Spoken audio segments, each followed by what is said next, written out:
How aggressive can the Panthers be during free agency? I'll tell you right here on Locked On Panthers.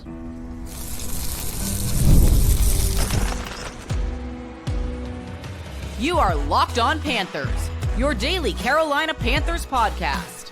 Part of the Locked On Podcast Network, your team every day. Welcome into another edition of the Locked On Panthers podcast, the part of the Locked On Podcast Network. I'm your host, as always, Julian Council, talking Carolina Panthers with every Monday, Tuesday, Wednesday, Thursday, and yes, of course, Friday, your team every day. That's our motto here on the Locked On Podcast Network. Thanks for watching the show here on YouTube and wherever you listen to your favorite podcast. Be sure to follow me, Julian Council, over on Twitter and Blue Sky at Julian Council, where on Fridays, like today, throughout the entirety of the offseason, I'm right here answering your weekly Friday mailbag questions. So here's what you got to do. Either at me or DM me over on Twitter at Julian Council or at me over on Blue Sky to get your questions in for next week's edition of the weekly Friday mailbag right here on Locked On Panthers. Today's episode of Locked On Panthers is brought to you by FanDuel. Right now, new FanDuel customers can get $150 in bonus bets if your first $5 bet wins. And it is March, which means a ton of college basketball going on. March Madness right around the corner. And what a perfect time to place some of those bets and get that $150 back in bonus bets. We're focused here on free agency, the final weekly Friday mailbag ahead of the free agency period and the legal negotiating period starting on Monday at 12 p.m. Eastern time. Then the new league year, free agency officially starting on Wednesday next week at 4 p.m. Eastern. And plenty of questions I was asked via Twitter and Blue Sky this past week about the draft. And I promise you, I'm going to answer every single draft question that y'all have once we get past this free agency period. So give me like 3 weeks and we'll be laser focused on the draft. But I can't really answer a lot of those questions without knowing what the Panthers are going to do starting on Monday next week as far as free agency goes. They're focused right now on trying to go out there and potentially extend a guy like J.C. Horn, find out what they're going to do with Miles Sanders, as we've not heard anything about that. Same case with Shai Tuttle, and then look at the rest of the free agency pool. Then they'll shift their focus towards the draft. So we're going to do the same here, and I promise we're going to talk plenty about it. So the folks that asked me a lot of draft questions, I do have one at the back end. Didn't want to completely neglect all of those. We'll talk about it. Just not so much today. And I hope you understand here on the show. Now, before we get to your weekly Friday mailbag questions, we do have a piece of news as Cade Mays could look like he's coming back here to Carolina. Jeremy Fowler of ESPN.com, one of their senior NFL insiders, came out on Twitter on Friday and said this: the Panthers are placing a tender on restricted free agent center Cade Mays. Per sources, an original round tender, 6th round, is worth $3.263 million. We have talked about this being a possibility and probably the most likely scenario for the Panthers this offseason when it came to Cade Mays' future here in Carolina. As he started 8 games last year, he was cut from the team, was on the Giants practice squad. They signed him off of that practice squad after they lost Austin Corbett for the season. Then with Ike Ekwonu getting injured, missing a couple weeks, they had to move Brady Christensen to left tackle. And in came Cade Mays, who held on to that job for the rest of the year, did a great job against his former teammate, Dexter Lawrence, against the Giants there in Munich, did a great job after the bye here in Charlotte against Chris Jones, two of the better defensive tackles in the NFL. And Cade Mays held up on his own. And looking at PFF, he had a higher grade than both Christensen and Corbett, albeit played more snaps, though, at center, but had a higher grade than both of those guys this past season. So it felt like, to me, it was a no-brainer that Carolina would give him this tender. Now, he still has time to sign it, and he can still negotiate with teams. So I want you to understand this information as well. Cade Mays can negotiate with any team in the NFL from now through April 19th.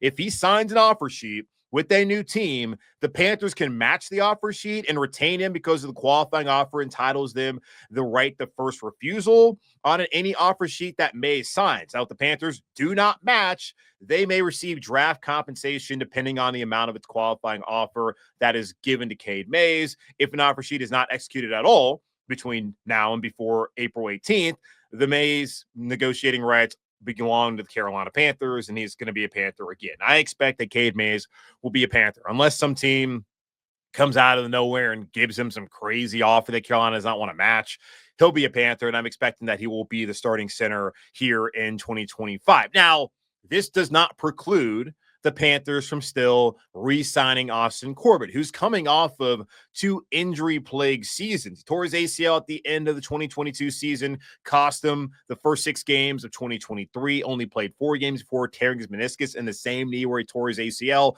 Then last year came back healthy, had a torn biceps in that Week 5 loss on the road in Chicago. So he's barely played the last couple of years, and he does want to be here in Carolina. He came out on Twitter last week attacking David Newton of ESPN.com. Not attacking necessarily, he was correcting his reporting that Corbett is not going to be somewhere he has to compete for a job. Well, Carolina's going to probably want both Austin Corbett and Cade Mays to compete for this job. And there's a reason why they moved on from Cade Mays earlier in the season last year.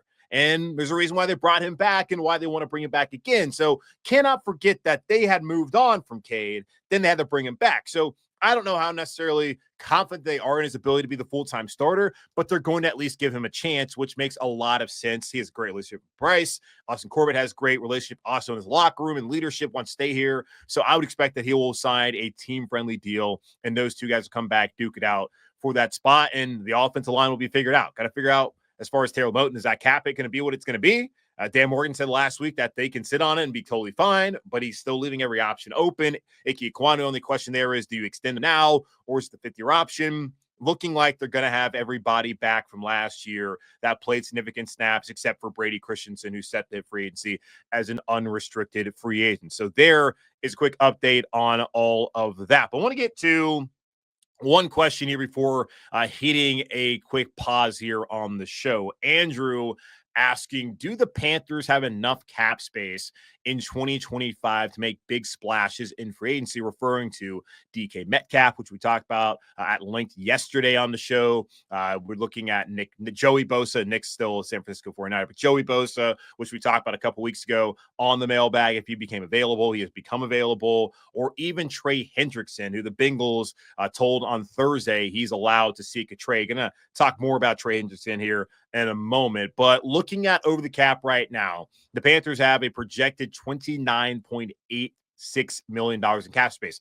Again, keyword, projected. We do not know firmly what the cap space is going to be for Carolina, as it has not been officially announced by the NFL. It will be next week, and there is a database. Go look at where the cap space is going to be, and we'll look at it and talk about that when that time comes. Now, you have to understand that it's not just free agency that's coming up. They have the draft that's coming up. They're going to have the season that's going to go on, and they want to have cap space for that moment in time as well. And the way that Scott Fitterer, who hired Dan Morgan, went about things, he wanted to have about $6-8 million of cap space during the season in order to be able to make in-season moves. So go ahead and subtract $8 million from that 29. We're down to $21 million. Now you got to sign your draft class. Now looking at the rookie pool for Carolina right now, that's $12.5 million, but that may not be exactly all the cap space that they have to utilize. Rookie pool is the total cost in cap dollars that a team needs to sign its rookies in the summer. The cap space required to do so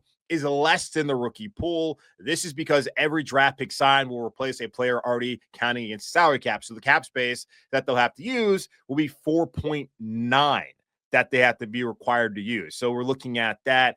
That's about $5 million. So we're down to about $16 million that Carolina can really spend during free agency. And that's not a ton. Now, there's still ways to open up some space. Still trying to figure out what's going to happen with Miles Sanders as of this recording this at 10:21 on Friday, March 7th. So maybe some news is going to come out after this, maybe even during the recording of the show. That can open up some space. Shai Tuttle can open up some space. Extending J.C. Horn can open up some space. They don't necessarily have the ability to do what they did last year, where they tagged Brian Burns $24 million and then decided that they actually were going to trade him away, and that opened up $24 million on the Carolina Panthers salary cap. So they don't have necessarily an ability to do something like that this year, where they open up a massive amount of space by getting rid of one player in that fashion. Of course, JC opens up about $9 million. Taylor Moton, which we've talked about, that can open up potentially $13 million. They extend him, which I've talked about that they should do, but it does not appear that they're going to do that as of this moment. That would be $22 million right there, and pretty similar to where things stood with Brian Burns last year on the first day of the legal negotiating period for the Panthers. So they can't necessarily be the biggest of spenders. They can, and I do think that we've seen a lot of teams go out there. The salary cap, it is real.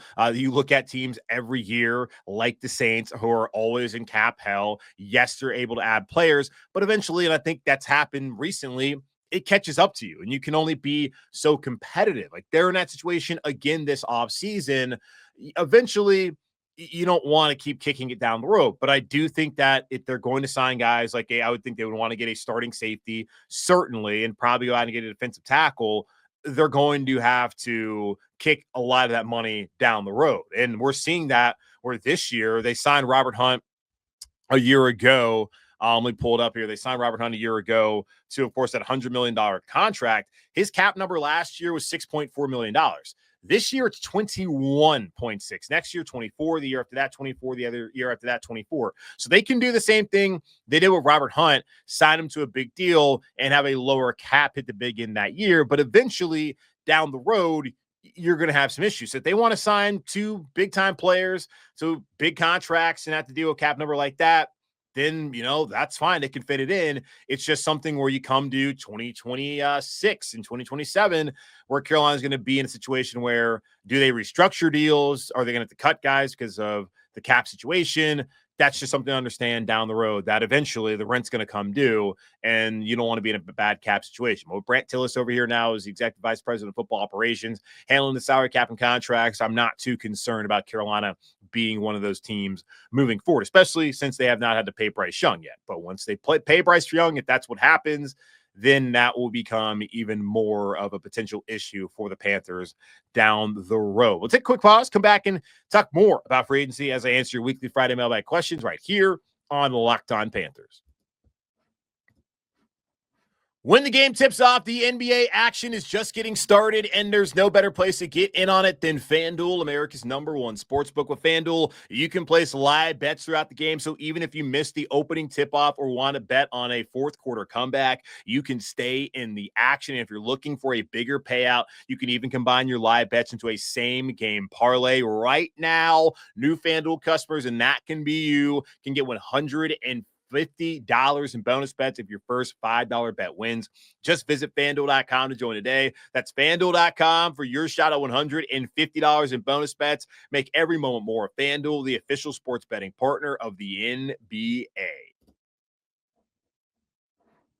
All right, back here on Locked On Panthers, Julian Council answering your weekly Friday mailbag questions at me or DM me over on Twitter, at me over on Blue Sky to get your questions in for next week's edition of the show. And, of course, we do have free agency going on next week, so depending on what news kind of comes out, may or may not have a mailbag, but still send in those questions, and I'll get to them as soon as I can, focusing more on free agency, and then we'll focus on the draft in a couple of weeks with those questions for next Friday and probably the Friday after that. But then after that, yeah, go ahead, send in draft questions. We'll get into them. We'll know the answers to who the Panthers landed for the most part during free agency, and then shift our focus to the upcoming 2025 NFL draft up in Green Bay, Wisconsin. Jake saying, with free agency about to start, what is your ideal free agency strategy? Spending big and trying to land 2 or 3 big name starters, or filling as many holes as possible with quality role players and prove it contracts for guys coming off injury/down seasons? Well, I've always felt like you want to build your team through the draft, and then you want to try to plug holes via free agency. And last year, the Panthers plugged holes via free agency. They spent a lot of money to do so by plugging in Damian Lewis and Robert Hunt there on the offensive line. And I felt that if Corbett and Christensen were both healthy the entire 2023 season, there's no way the offensive line is that big of a disaster as it was. But the talent level still could be upgraded. Damian Lewis is a better left guard than Brady Christensen. We saw that Robert Hunt turned out to be pretty strong, maybe better, but right there, really good player at right guard than Austin Corbett. And Austin Corbett fit better at center, and what they had last year fit better at center for them than Bradley Bozeman. Now, the zone blocking scheme they're running 2023 didn't necessarily match up the personnel. That's another thing to come into consideration when talking about all of that. But they wanted to go out there and plug those holes, and they did it. And that's how I feel like they should be doing again this year, where I think there's a hole at safety that they certainly should bring in a free agent safety. There's a hole right now opposite of J.C. Horn. Now, that would be extending Mike Jackson potentially, but that's something that they can do as well. Defensive tackle, they're getting Derek Brown back. They'll look at that as a free agent addition, of course, but I think adding someone else there would help. Tight end, they got to add there as well. So there's areas where you can't necessarily wait to the draft, try to add some of these pieces. Like, I think safety, you want to get a veteran in there. I would think that tight end as well, you want to get a veteran in there. So there's spots where, yes, you're not going out there and getting an entire offensive line in free agency. Like, that's just not something that you could do. And you don't have enough cap space to do that. But the teams that go out there and spend all this money, typically in free agency, don't turn out to be good football teams. Tennessee Titans were that team last year, and they're drafting number one overall. The Jags were notorious for doing that for years and years, and they were always one of the worst teams in the league because they did not draft and develop their players. Like, look at the Packers. They don't spend a lot of big money in free agency. They go out there and they draft and develop. They don't even really make big trades for players, at least under Brian Gutekunst, their general manager up there. That's the way to do it. So you make shrewd trades, and we've been talking about that this week, but you also just got to draft well. So I would rather see them, land a starting safety in particular, re-sign Mike Jackson, which, yeah, it's free agency, but it doesn't really feel like free agency. Go out there and get a starter at nose tackle and get somebody at tight end as well, and then land a receiver. Maybe don't spend big money on a receiver, but certainly you can go out there and get somebody who can raise the floor. And we talked about it with Mykell, who's actually on the show on Monday, so we'll talk more about that. But Darius Slayton, somebody that we talked about here on the show earlier this week, that could make sense. That's probably not going to cost a lot of money. Those are nice holes that you're filling, and not probably spending too much money on every single one of those players, and then still focusing primarily on the draft and bringing in some guys who can be cheaper contracts that can help you out for a long time down the road. So that would be my ideal strategies. Get a couple, like 3 or 4 guys who can plug and play potentially as starters or at least rotational players, and then a bunch of other guys that can be backups or whatever, be depth pieces, and then really focusing on the draft and trying to, at 8, get a starter. There at 57 in the second round, get someone who can come in and be a starter. Same thing in the third round. Like, that's what my focus would be every single year, honestly. Even if Panthers have $100 million in cap space, okay, cool. Maybe go spend that all on one big player and utilize that up front, but don't go out there and just be buying an entire team via free agency, because that's just not what's going to lead to success, as we've seen in this league. Bradley asking, I've always felt like you should save the big contracts for people you draft. I agree. They still need help at wide receiver, they being the Panthers, but shouldn't they hold off on moves like this until they're out of having to pay extra for outside talent? He's referring to DK Metcalf, and really referring to all the people that constantly get suggested by Panther fans for this team to trade for and pay. Like, it's crazy. Like, y'all are like, we got to get this guy. This guy is like, man, you want to sign and trade for every single player in the league. I understand, that the talent level needs to be upgraded, but it's just without fail, no matter who it is, any sort of name, I'm always asked about that. So I do appreciate that you come to me, but it's like, you can't get every single player in the NFL.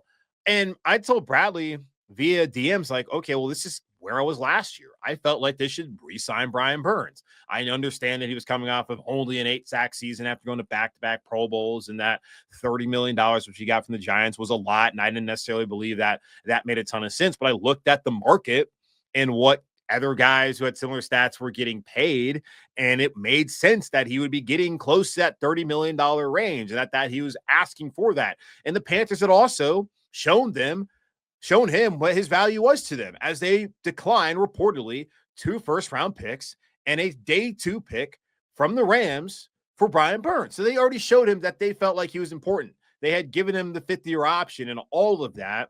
And then when push came to shove, they weren't willing to give him the money. And I understand that $24 million of cap space that had opened up allowed them to go out there to get Robert Hunt, to get Damian Lewis, to be more aggressive last year in free agency. And I certainly think that's a great thing for the team moving forward. But yeah, you got better on the offensive line, but then you got worse. And you weren't good anyways on the defensive line, but you certainly were far worse when you didn't have Brian Burns. And then Derek Brown gets injured. So there you go. To your top two players there, your top two players there in the front seven are gone for the season, and Shaq Thompson as well.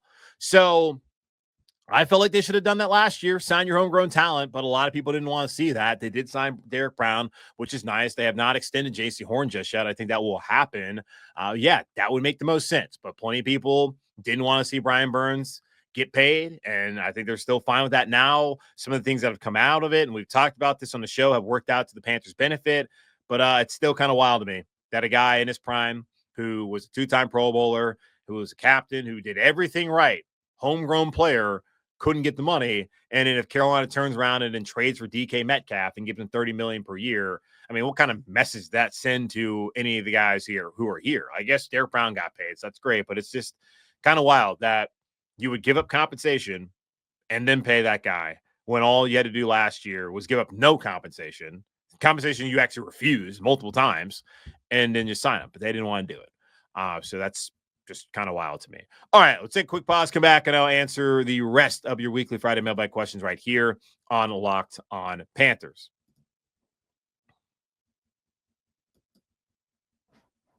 Back here on the weekly Friday mailbag, answering a couple more of your questions. And speaking of Panther fans wanting to trade and sign for every player that's available during free agency, Trey Hendrickson was given permission by the Cincinnati Bengals on Thursday to seek a trade. And Kyle is asking, could Carolina reasonably make a move to go get him? He's definitely a game wrecker and would be a big piece to fixing the defense. I wonder if Carolina can pull something off, or if he would just cost way too much, especially if he's looking for a Max Crosby level deal. And yes, Max Crosby got paid earlier this week, signing a 3-year, $106.5 million contract with the Raiders, including $91.5 million guaranteed and an average annual salary of $35.5 million. It looks like Brian Burns wasn't asking for that much after all, when you look at what Crosby's gotten paid, what Hendrickson's likely going to get paid, and some of these other guys that are getting paid around the league at that edge rusher spot. That is a whole lot of money. And Kyle's right.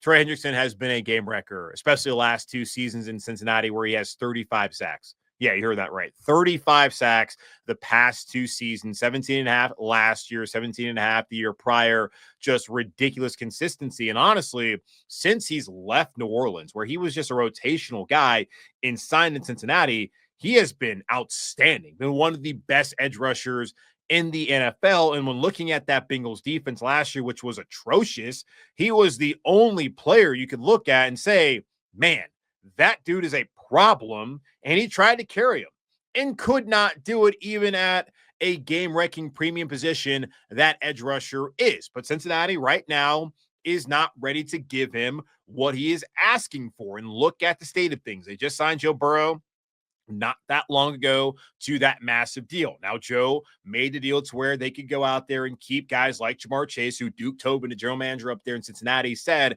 they're going to make the highest paid non-quarterback in the NFL. And you can't walk that one back, and not necessarily like they need to, considering he's the best wide receiver in the league. Either him or his LSU teammate, Justin Jefferson. Argue amongst yourselves. I don't really care.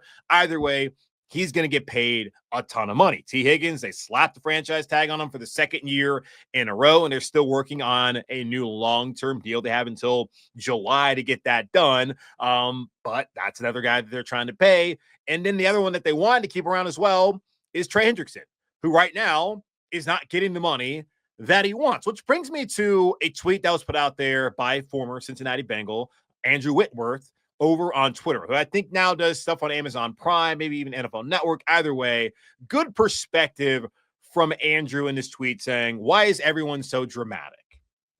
A player demands to be paid X. I, the team, do not feel good about paying X. I say, well, I hold your rights. So if X will only make you happy, go out there and explore your real options. Come back to me with the number other teams are willing to pay you, while keeping in mind what you mean to me. So my compensation needs to be included. Now we can have a full, transparent conversation about your worth to them, to me, and maybe what it means to just stay. I mean, ...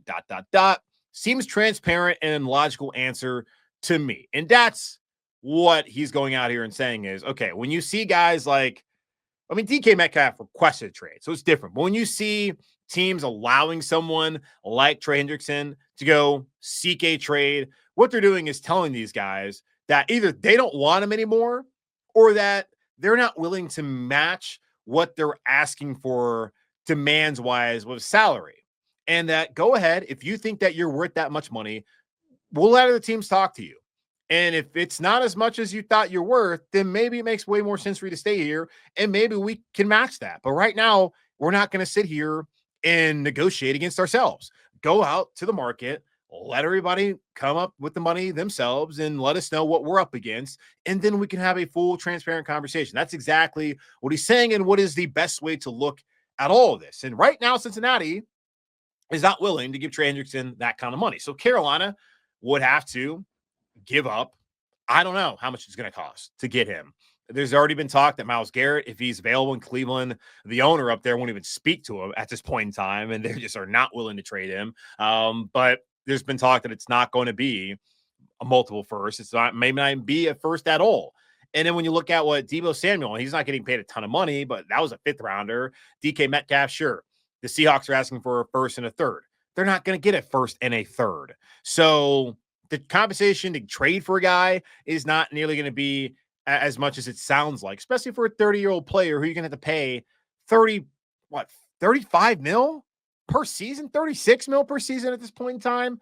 So that's going to drag down the cost as far as that goes, trade compensation wise, but that is a ton of money to give somebody.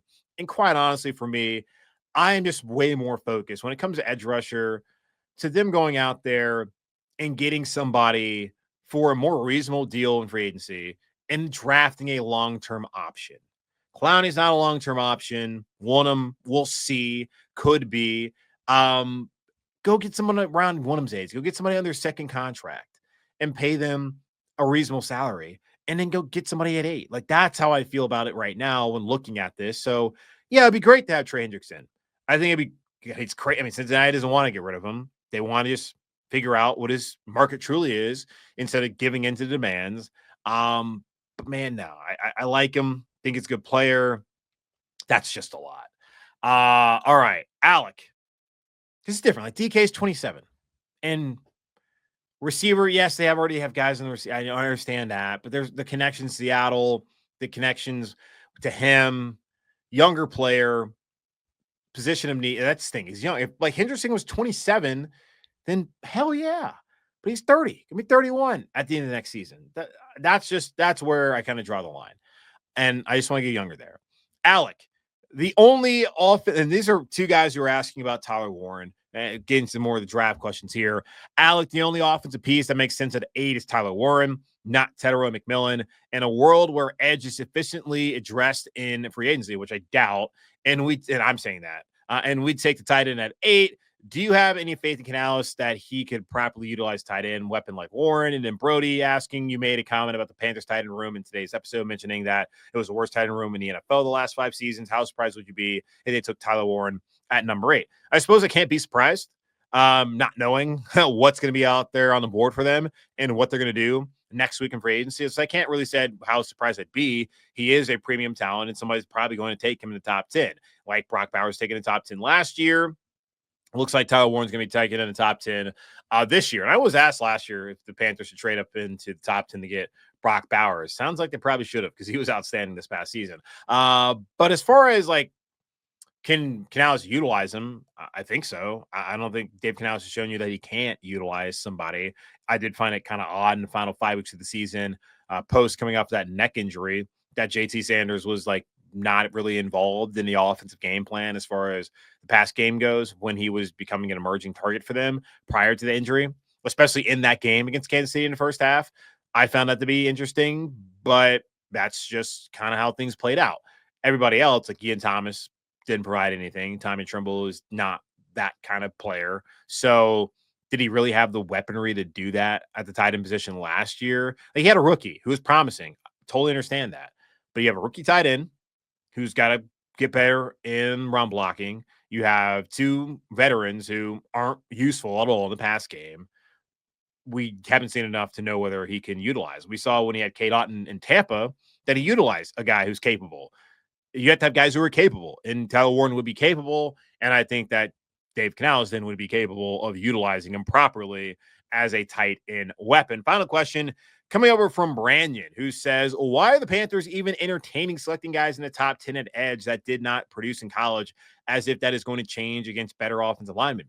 Mykell Williams and Jalon Walker both averaged less than 5 sacks in the last 3 seasons and had 5 and 6.5 respectively this past season. Feels a lot like drafting guys that statistically underperformed in college at wide receiver, like Mingo and TMJ compared to others in their draft class. Okay, every time I brought up Mykell Williams and Jalon Walker, I have also brought this up that, yes, the numbers, if you're just looking at the stats, are not overwhelming.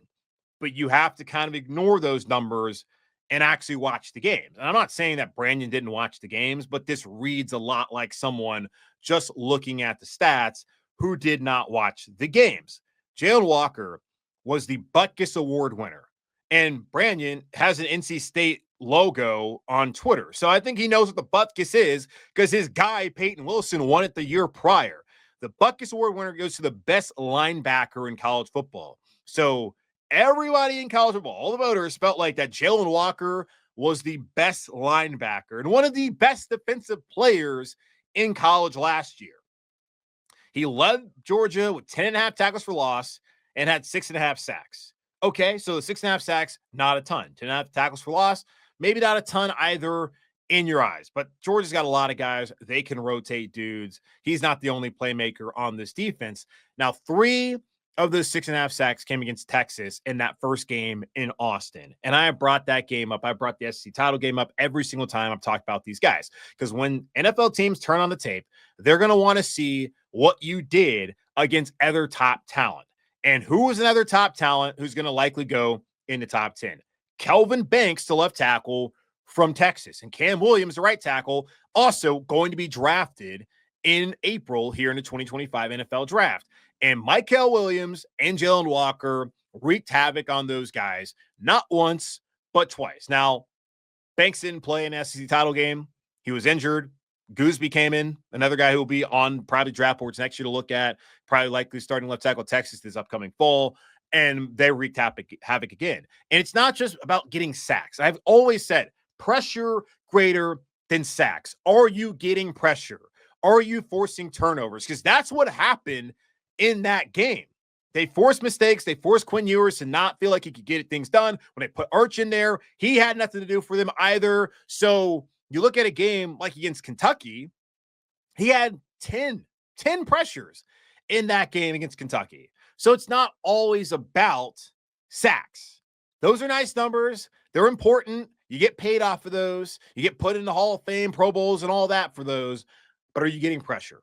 Are you forcing the quarterback into mistakes, leading to turnovers, which then can lead to a short field and points? Because when you get sacks, maybe get a strip sack. But most time when you're getting sacks, that's leading to a punt. When you're forcing a lot of pressure and a guy's trying to make plays and really overwhelmed, that turns into turnovers, and turnovers turn into points. Now, I look at that and I understand when you just look at the stats, how that could be concerning, but it's not the same thing as Mingo.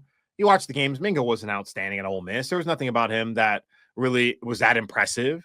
And I was told that there's people in the building had a 4th round grade on him. And he won in the 2nd round, which is ridiculous. And then you look at Marshall, his problem was he was injured at LSU. It wasn't like he was a bad player. You get back to that 2019 season when they had Jamar and when they had Justin Jefferson and Joe Burrow, he was their top receiver touchdown-wise in the first couple of games. And he had injuries. And he never really overcame them while he was down in Baton Rouge. That's why he ended up being a 2nd-round pick. People had 1st-round grades on him. He just was banged up. Then he got to the NFL and just too far behind, has not clicked for him. I don't look at those situations nearly the same. It's a Georgia defender. Come on, man. I mean, Trevon Walker, he was taken, and they didn't have a great ton of stats, but he's still been a good player. Look at the Eagles and all the guys they took from Georgia. Come on. I'm going to bet that Mykell Williams and Jalon Walker coming from that system can translate to the NFL better than guy coming from Ole Miss and a guy who's been banged up the whole time at LSU coming into the NFL. So, yeah, I'm sure I'll get that question again. I'm going to point people back to the end of this show, and hopefully they'll go back and listen to it, and they'll get their questions answered as far as that goes. All right, that's going to wrap up this edition of the Locked On Panthers podcast, part of Locked On Podcast Network, hosted by yours, Julian Council. Again, y'all, subscribe or follow the show free on YouTube, wherever you listen to your favorite podcast. Be sure to follow me, Julian Council, over on Twitter at Julian Council, where on Friday next week, I'm back answering your weekly Friday mailbag questions. All you got to do is either at me or DM me over on Twitter or at me over on Blue Sky to get those questions in for next week's edition of the show. In the meantime, be safe, be happy, be whole as always. Keep pounding. And I'll talk to you on Monday, where Mykell, the Charlotte Observer, will help us preview free agency for your Carolina Panthers.